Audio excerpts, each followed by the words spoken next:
Ladies and gentlemen, I would now like to invite our speaker up for closing remarks. Jennifer Windsor of Georgetown University. Ms. Windsor is currently the Associate Dean for Programs and Studies at the School of Foreign Service at Georgetown. Prior to joining Georgetown in 2010 August, she served for 10 years as the Executive Director of Freedom House, an independent group dedicated to the advancement of freedom. From 1991 to 2000, Jennifer worked at the U.S. Agency for International Development, USAID, last serving as Deputy Assistant Administrator and Director of the Center for Democracy and Governance.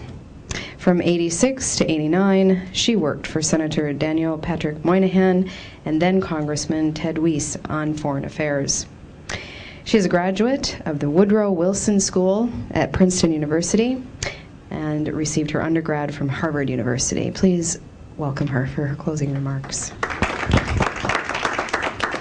Well, thank you so much. I apologize because I can't really summarize all that has gone before because I unfortunately missed the first part of the panel. Now I could think about, I was trying to think about and get some ideas about what I could talk about. So I guess I'll talk about a little bit about what I know best, which is the role of civil society in human rights and democratization. And since I just taught a course on the important role that non-state actors play in this, I will draw a little bit on that with your indulgence. So first of all, as I was saying, this is a huge topic. To talk about the role of civil society in democratization just alone, we could have a whole conference, in fact, a whole course. So, let alone in peace building and conflict resolution. So, but that doesn't mean it's not important. So, a few things. One is that I wanted to share the most recent findings of Freedom House in terms of Freedom House. Probably most of you know Freedom House through its annual surveys, assessments of the state of democratization and respect for human rights and freedoms around the world. Probably many of you don't know that 80% of Freedom House's work and money goes into programs working with human rights defenders and civic activists in the field. So it's an interesting organization in trying to be both an analyst, an advocate, and helping action on the ground. So looking back since Freedom House started doing these kinds of assessments, roughly early 1970s, the trend, of course, has been remarkable progress overall in terms of increased respect for political rights and civil liberties. And Freedom House looks at those issues, mindful that there are a whole range of other rights, economic, social, and cultural rights that are just as important, but the focus of most of its work is on political and civic liberties, and those come directly from the Universal Declaration of Human Rights in terms of the areas that are most important. So there's been a lot of progress. It's spanned most regions of the world, except for perhaps the Middle East, and maybe after this year we can talk about the gains in the Middle East.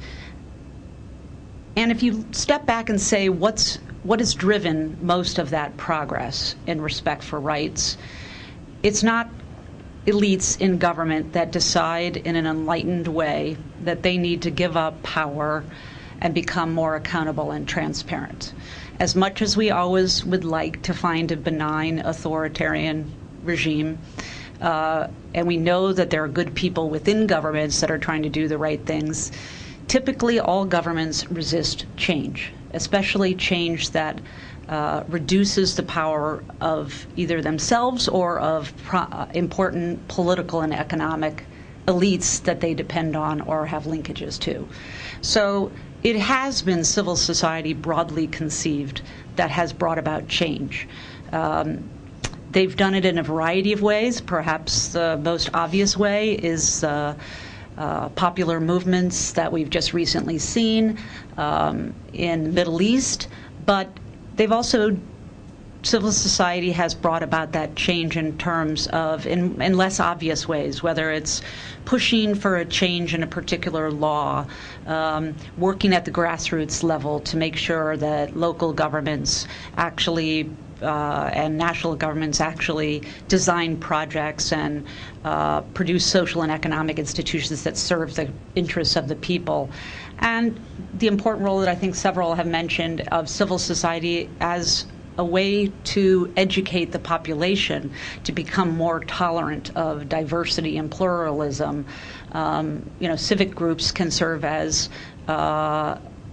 incubators and educators, where you could try different governance styles much more easily than governments, which tend to, again, resist change, even if they're, and especially when there's no push from the outside and people stop paying attention. So,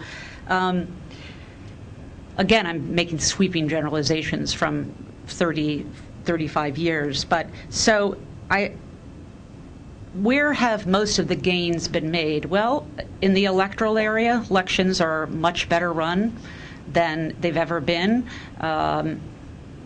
The proliferation of associations, freedom of assembly has clearly increased.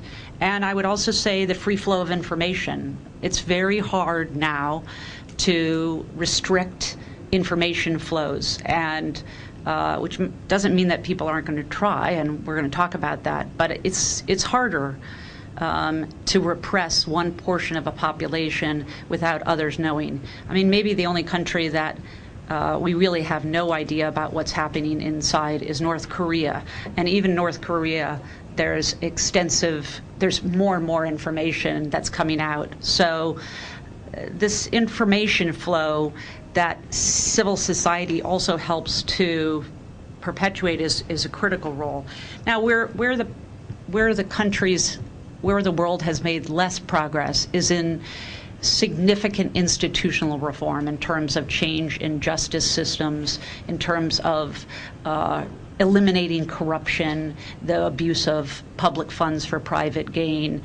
And civil society is in a more difficult, it's a harder issue to push on in terms of changes, because it's not just a passage of a law or allowing this action, et cetera. It's a long-term process that understands how you change the incentives of people that are in the government to do what's better, in this case for democracy and human rights, as opposed to and to actually deliver justice, as opposed to, in the case of a justice system,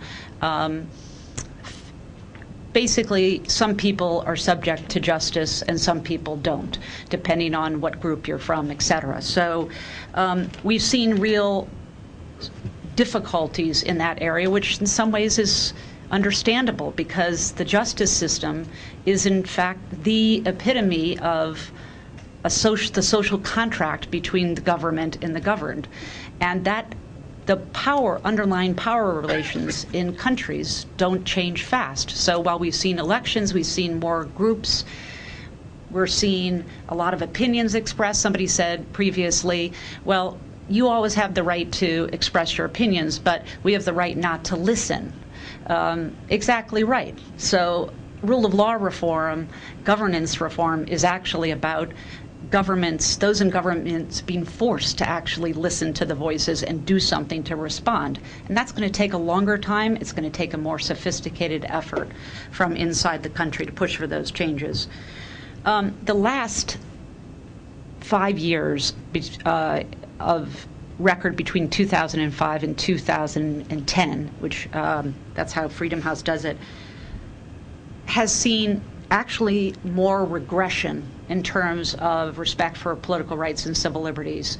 And the regression is partly in the area that I discussed, the rule of law and corruption. And I would say under the rule of law area, a new element, which is also part of civil society, is the rise of non-state actors that are taking matters into their own hand in a way that's not positive for human rights and democratization. So that would include organized crime and the corrosive impact that has on countries, including in the Americas. Mexico was recently downgraded by Freedom House because of the degradation of the ability of the state to actually keep its citizens safe from non-state actors that are intent on infringing on human rights and democracy, and as well as citizen vigilante groups, which is what emerges oftentimes when states fail to keep, and the justice systems do not have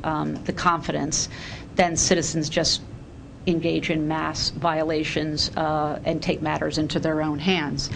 But the two that I'd like to say, and what I think particularly pertain to the topic that you have all been discussing today, are the rising restrictions in terms of the ability of the freedom to associate, and as well as the growing restrictions on both media, including new media, as well as traditional media. And this bears directly on the future ability of civil society to try to engage and to play the role that we know that they have played and they could play in the future. Just 2 points on that. The restrictions on civil society tend to be a lot more sophisticated than in the past. Of course, we still have the mass murderers, the murdering of human rights defenders in Russia and in Uzbekistan. We still have direct repression, but governments have become a lot more sophisticated. And one of the things they're most worried about is how funding flows to non-state actors in their countries. And they have, and I would sort of point out sort of the big countries like China, Russia, Iran, that have been particularly sort of in the forefront of this. They've realized that their own civil society has gained by connecting to the larger international civil society movement.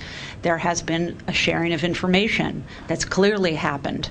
Of course, all civil society is local, but those local groups can help to actually become more effective faster because of that transnational exchange of knowledge and outside support. So governments are making it more and more difficult for NGOs, for civil society movements of any type, to get money, any kind of money from outside. That leaves basically two options, right? Voluntary contributions, which we know is not necessarily part of the culture of a lot of these countries, government funding within the country, which brings with it its own problems, or business people or private actors that, again, may not necessarily, none of which, dependence of any of those sources of funding is a problem for civil society to sort of maintain its autonomous nature and to not become just an instrument of some other political or economically powerful figure. So I think that this whole issue of funding and the restrictions on association have kind of creeped up in terms of their impact. And I don't think we as an international community have done a very good job of identifying how to stop that. And I think it's going to be a big problem for us in the future. And then the second thing, the second area I would point to is freedom of expression. And we've seen the role of the flow of information. We've seen whether it's moving from faxes to internet to Facebook to cell phones. So you've seen the ability of non-state elements outside the state to be able to use information flows. But you've also seen really the increased sophistication of governments in trying to restrict that.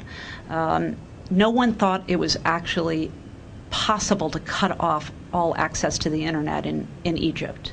No one thought that it was possible, and they were able to do that. Now, I happen to think that was a counterproductive move because it made Egyptians actually get out from behind the cafes and which they liked to write and to send emails and post Facebook pages and get out on the street, which is actually turned out to have a very powerful impact. But what are going to be the implications of the efforts to try to restrict the internet and freedom of expression? And that's going to be something that's, I think, again, critical in terms of civil society's role in the future. I will just make one point, which is civil society is a broad element. But there is a role for grassroots organizations, but there's also a role for organizations that have no mass following at all. And, you know, coming from a group that sees itself as a human rights defender group, most human rights defenders groups have no ability and will never have any ability to actually get popular funding. It's usually a group of very highly motivated individuals, sometimes because members of their family or friends or others have been killed or somehow had their human rights abused. And this set of actors, though, plays a very, very important role. It plays an important role in a democracy as advanced as the United States, and it plays an important role in countries as repressive as Uzbekistan or North Korea. So, I mean, I think that as we think about what civil society is and what it isn't, we should think that there is a role for groups that play that role, that function, just a function of oversight. And then finally, I'll make just a few observations. For the last 20 years, my career was really focused on trying to get the U.S. government to take the promotion of democracy, governance, and human rights more seriously. I find myself now wondering whether the explosion we've seen in terms of the foreign policy interest in this, as well as the amount of money flows going into this from governments, including the United States government, hasn't in some ways led to a very difficult situation, which is when governments put a lot of money into topics, they want to control. And so you've seen this encroachment of government on, in terms of controls, in terms of measuring results, in terms of identifying exactly where the money goes, who it goes to, you know, to the point that basically groups like Freedom House that have received U.S. government money but only under a grant arrangement, which means that the governments cannot tell, U.S. government can't tell Freedom House what to do, have been asked to provide, you know, names of the groups they're working with, all their board of directors or all of the individuals, and then there's all these extensive checks for Muslim Brotherhood or other kind of unsavory elements. It exposes those people on the ground to immense harm because that information gets shared with other governments, it gets shared and revealed in public, and it could endanger those people. But it also really gets to the very heart of what civil society is, which is it should be free of government control. And so I leave for maybe a further conference a discussion of what the role of governments should and shouldn't be in terms of funding civil society. We know that the U.S. government and others have played an important role in providing resources to groups that literally wouldn't have been able to get them otherwise, and those groups have done good things. Is that era coming to an end, and what are the implications for that for the future spread of democracy and human rights? Thank you.